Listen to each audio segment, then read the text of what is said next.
morning. Please don't mind the crazy hair of the moment. I am drinking an iced coffee with toasted marshmallow syrup, hazelnut syrup, caramel creamer, and soy milk. I know.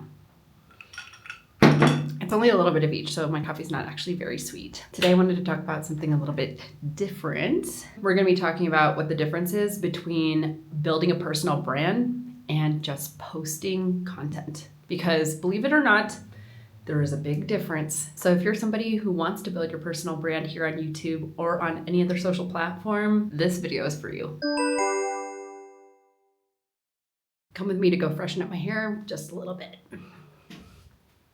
For those of you who don't know, I actually work in social media. I am the head coach in a marketing agency for the Done With You side.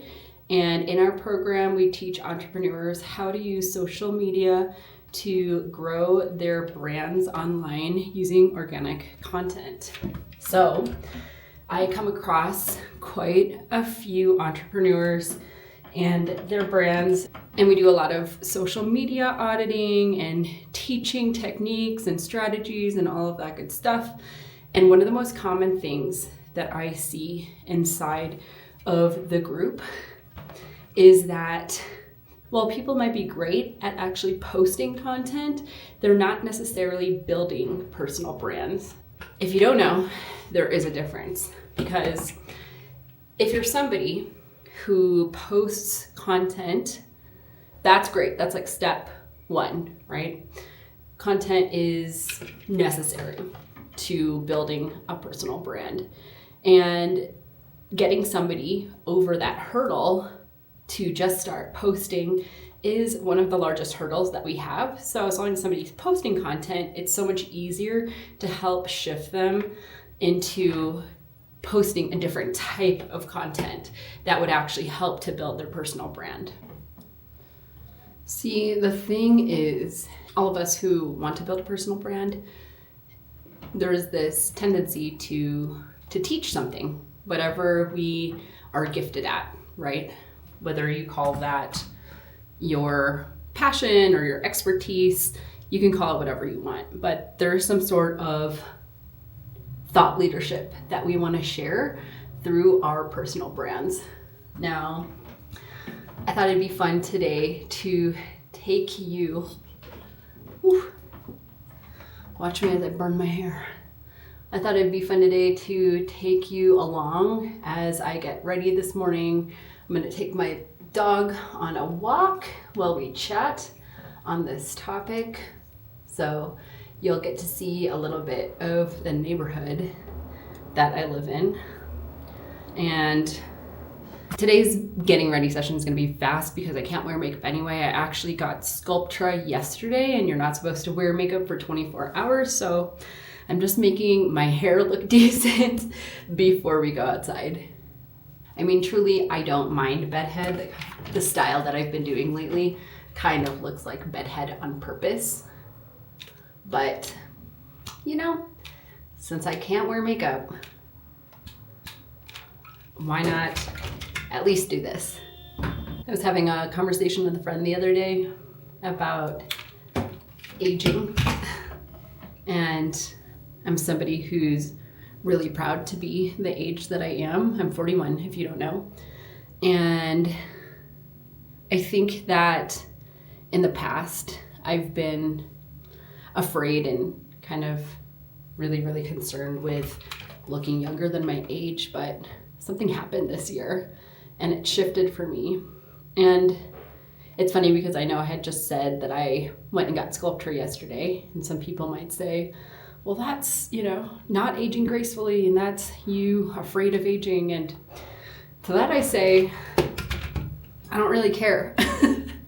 I'm not an aging naturally or an aging gracefully person. I mean, kudos to anybody who does want to take that route. I fully respect it, and I think that to each their own, and that's actually my philosophy on aging is age however you want, as long as you come to an acceptance of who you are. And you're happy living the way that you live and you're doing things for you and not necessarily for the sake of others or trying to gain acceptance from others, then all the power to you. Ow! Yeah, this is my second time getting Sculptra, and I quite like it. I've noticed a little subtle difference, and that's all I'm going for anyway. I just like what it's done to the quality of my skin. I am by no means promoting plastic surgery or aesthetic procedures. I'm just telling you what I've done that I like, that I enjoy. And this channel isn't about that anyway, but it is about me opening up and letting you get to know me. So this is part of the life. In my past, I don't think that I would have had you come along and get ready with me, because I don't know that I would have been confident enough to show up on camera with a shiny face and some bedhead, you know? But in this era of my journey, I'm down with it. Like I said, I'm proud of having made it to 41. And I think that we are in need of role models who are older than us. At least that's what I'm looking for. I really enjoy learning from people who have a really rich life experience. I'm just not looking for 20-somethings to look up to anymore, right? I'm not trying to emulate the younger generation. I do appreciate that many things that Gen Z is doing and modeling and exemplifying for us, but no, I'm not trying to be Gen Z.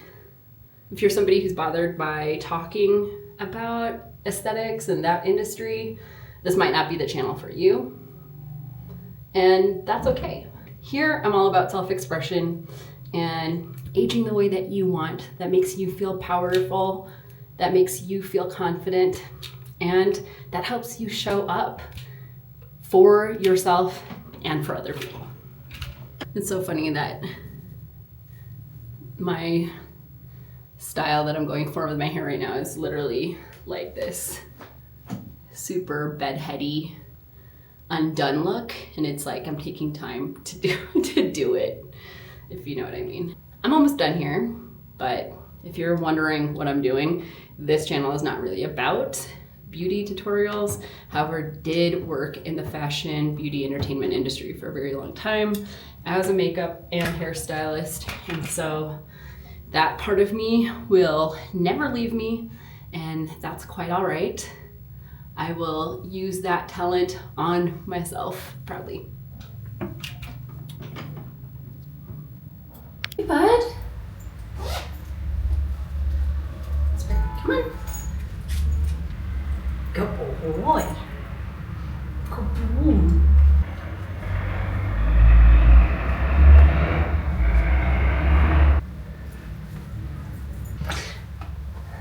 Let's go take him on a walk.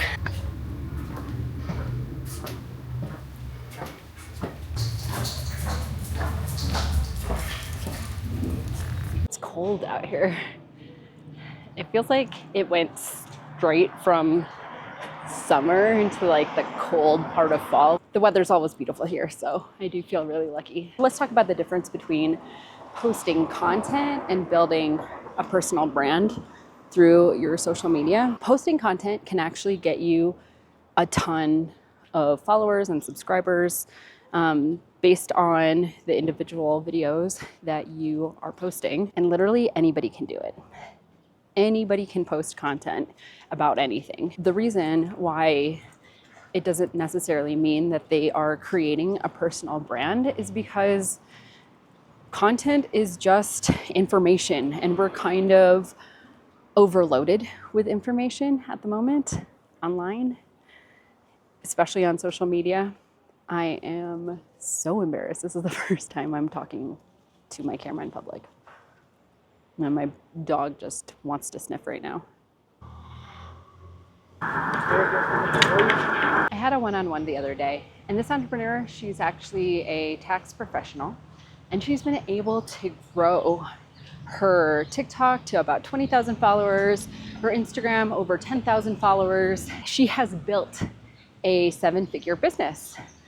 But when I went to audit her social media accounts, something interesting that I found was that she actually wasn't getting a lot of engagement on her latest post. And she's been pretty consistent about posting to her social media accounts. And what she had pinned to the top of her TikTok account was 2 or 3 pinned posts. And the pinned posts had between 400,000 and 600,000 views on each of the posts. So my brain did what my brain does when I'm analyzing social media accounts. And I had the realization that the reason she had this many followers was because she had gone viral several times. I think she went viral about 4 or 5 times. So the pieces of information that she had put on her account that had gone viral were very important pieces of information about taxes during tax season. So it is very understandable that those pieces of information would go viral. But in those videos that had gone viral, she had been giving a lot of information, and good information at that. And the people following her were likely looking to follow somebody with this type of information, but that's not the type of information she's always posting to her account.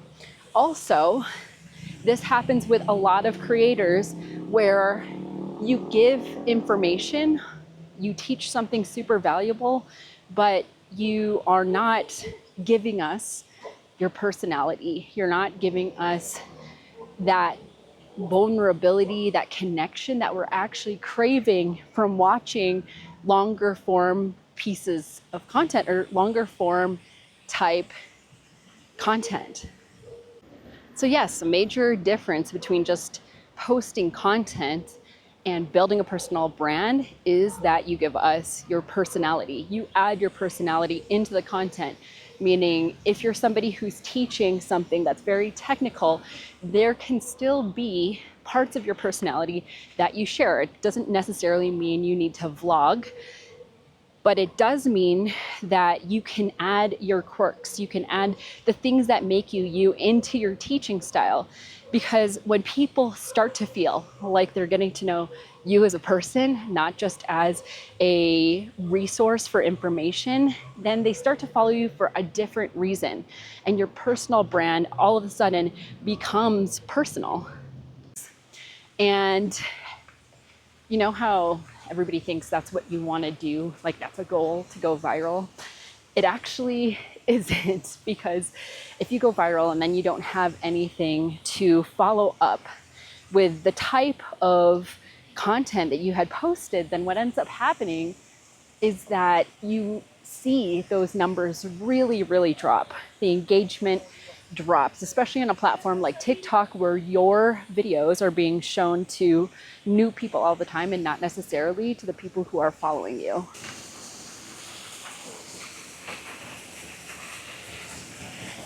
Does your dog do this? Look, he is literally refusing to go with me. Look at this. Come on, Ray, let's go.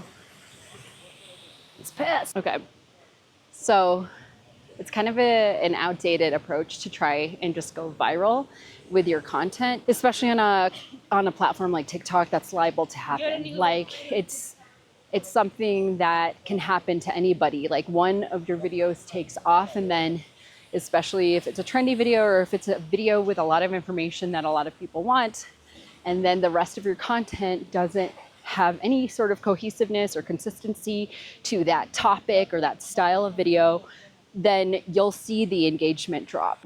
I was in a session with my mentor 2 days ago. I think it was on Monday. If you know her on social media, her name is Annalie Hansen. Brilliant brand strategist. And we were actually talking about the difference between corporate brands and personal brands. And she said something that really stuck out to me. And that was that corporate brands can be really boring. right? And what corporate brands are usually looking for when they start to work with a brand strategist is a way to make that brand human. And so now there has been a shift in the way that brand strategists have been working with corporate brands. And the shift has been to move corporate brands more into the vibe or the feel of a personal brand. And so there's kind of this interweaving that happens with strategy. And that is the interweaving of what could be professional or considered corporate and what it looks like to be personal or human centered. And so if you're somebody who doesn't actually understand the importance of building a personal brand, this is it, right? If even the big brands, the big corporate brands are moving towards rebranding themselves in a way to make them feel more human, then this is something that we have to do as creators, as individuals, because that's what we are out here being entrepreneurs, solopreneurs for, right? We're here for the human connection, the one-on-one connection.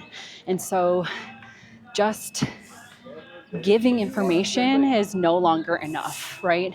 Just being entertaining for one video isn't actually enough. Compromiso.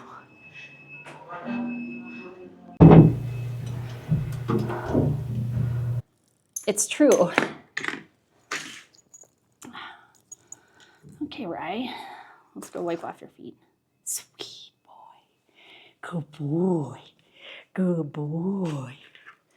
Good boy, baby. He's looking good for 14, isn't he? We changed his diet, and so now he eats really, really, really healthy food. And I think we've added some years to his life. I've also been brushing his teeth every single day because he actually has dental disease. So this toothpaste, I don't even know if you can see what that is. It looks like it's rubbed off. It's like chlorhexidine, I think. It's super helpful for his gums, and it also kind of creates a little bit of a numbing sensation. So if he's experiencing pain, it helps him. His name is Riley, by the way. I don't even know if I said that. Good boy.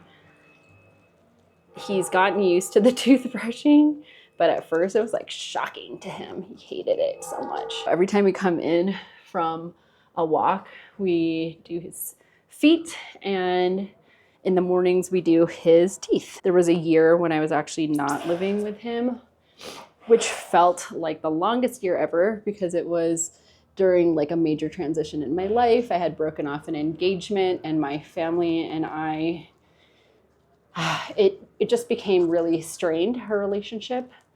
And so I was living in Maui with Amber, and Riley couldn't come to Maui because Riley would have to be quarantined, I think, for like 3 to 6 months. It was a really long time for dogs to be quarantined. And we didn't know if we were going to permanently live in Maui, so it didn't really make sense for us to try and do all the things that we would have to do to move him to Maui. Riley, come here, Bob. Anyways, now we're living in the city, and my apartment is not fancy. As you can see, I'm really just a regular person with a regular sized apartment. And it's not luxury, it's cozy, it's comfy, we love it. It's home, it's relaxing, it's the place where we come to de-stress, and just feels like a sanctuary for us.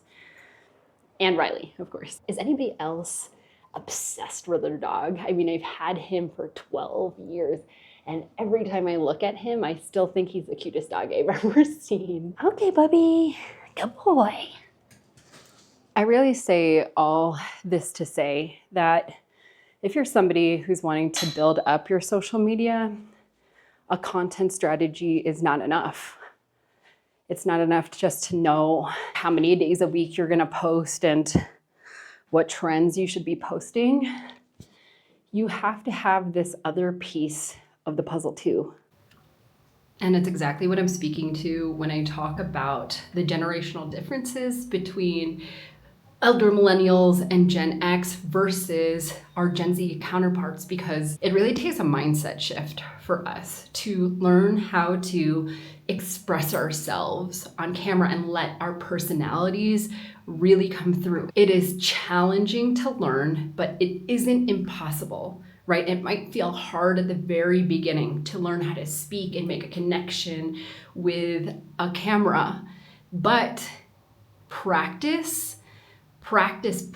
makes progress. And adding little bits and pieces of your personality into your content is what's going to create that relationship between you and your audience, so that your audience starts to feel like they know you. And this is a critical piece of the puzzle when building your personal brand. If you still don't fully understand the reason why you should be building a personal brand and not just posting content, well, if you're trying to build a business, if you're trying to sell something online, may it be a course, coaching services, consulting services, makeup products, law services. I know I'm forgetting many different industries, but you get the gist, right? If you're trying to sell any of this stuff online, there is always going to be someone who can price lower than you. So if you want to stop competing on price, the thing that's going to make the difference is you forming and creating a brand where people start to understand the value of working with you as opposed to working with somebody cheaper, because not only your level of expertise, but also people want to work with people who they like, who they enjoy being around. And if you can show that to your audience, to your followers and your subscribers, then it'll be so much easier for them to choose you and your services or your products when it comes to them spending their hard-earned money. I had to change. It was way hotter outside than I thought it was going to be, so I'm in a t-shirt now instead of a hoodie. You've probably heard that if you build a personal brand, then you can sell anything to anybody. And to give you some examples, I just want you to think about Tabitha Brown and Keith Lee, who started their personal brands talking about food. And now Tabitha Brown has whole lines of products in Target. And it's incredible what she's been able to create. And the vegan food that she was talking about wasn't even the first topic that she started talking about, or the vegan cooking wasn't the first thing that she was showing on her content creation and personal brand journey. So it's important to understand that it's not necessarily the topic that you choose to teach about or talk about on your social media content, but you want to make sure that as you're creating content consistent with your content pillars, that you're also adding in the opportunity for you to express your personality through the content that you're creating, right? This is how we're going to differentiate you from another tax professional, you from another lawyer, you from another chemistry teacher. It's almost time for my Spanish lesson, so I'm about to hop off, but I hope you learned something today. Thanks for coming with me and Riley on our walk. I hope that you take this advice and start creating content that really adds your personality in, so that we get to know each other on a more personal level and your personal brand starts building. Looking forward to seeing you on the next one.